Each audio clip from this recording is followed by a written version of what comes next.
This is McCook's Mr. Bilson. Honored to have you here. Asparagus. I love my asparagus. Freshly picked in my own bed, garden bed, here at the house. And of course I do a little bit of guerrilla gardening on the river, west of McCook. And I have asparagus down there. It's one of the few plants that the rabbits and the deer seem to leave alone. And if anybody would go for a walk, they're sure not looking for asparagus, and they just simply don't see it. You don't put it in rows, make it look like it's man-planted, and you'll be fine. You can harvest an awful lot of asparagus for the rest of whatever by doing that. Downside is asparagus is a little expensive to start. And so what I've been wanting to do for years, and I finally broke down, Amazon had it, and it's Earthcare seeds. Earthcare seeds.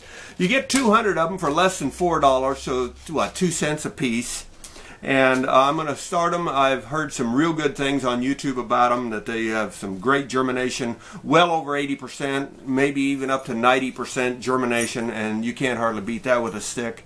And so that would give me an awful lot of asparagus in about 3-year period time. And then for the next 20 years, you never replant asparagus. It'll just keep coming back as long as it's getting the basic nutrients and moisture that it needs. And along the river it sure does.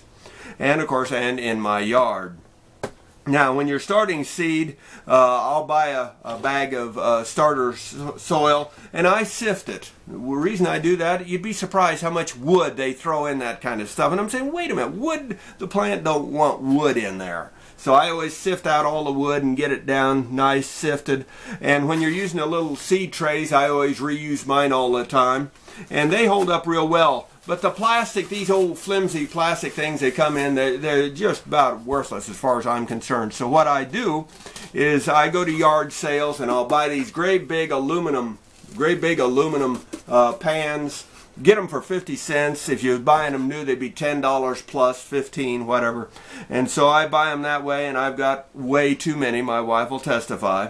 But I use them for 100 other things during the year, but in the spring, that's the way I do it. And of course, the sifted soil in the pots, I'm ready to put my seed in there. These are little bitty seeds. They're not the tiniest seeds that I've ever planted, but they're small. But I'll get them in there and get them germinated, and we'll be showing you down the road how well they're doing on their germination.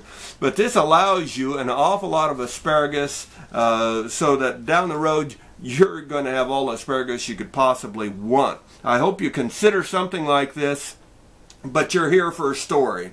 Well, the story is I had this last week, I got a cold. I said a cold, and it got ahead of me. Yes, I tried some holistic things, and they just simply about every 3rd to every 5th year, I'll get a cold that gets ahead of me. I have a tolerance that I will not go beyond. If it starts getting into the lungs kind of bad, I say that's it, I'm done. And I go to the doctor, I get the antibiotics.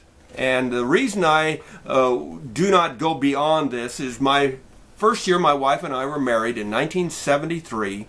She got a bad cold. It was a Friday, and I said, well, let's just stop at old Dr. Dickinson here in McCook. And for a $10 bill, he'll give you the shot, and you'll be fine then. And she said, nah, I'll tough it out, I'll be okay.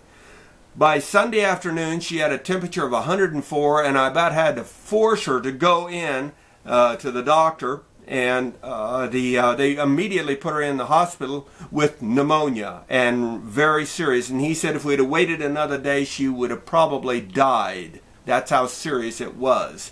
It can get ahead of you so quickly.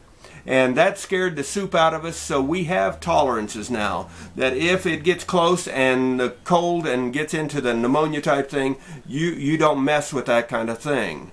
Don't do it. And so I went in, got the antibiotics, and I'm feeling a lot better now.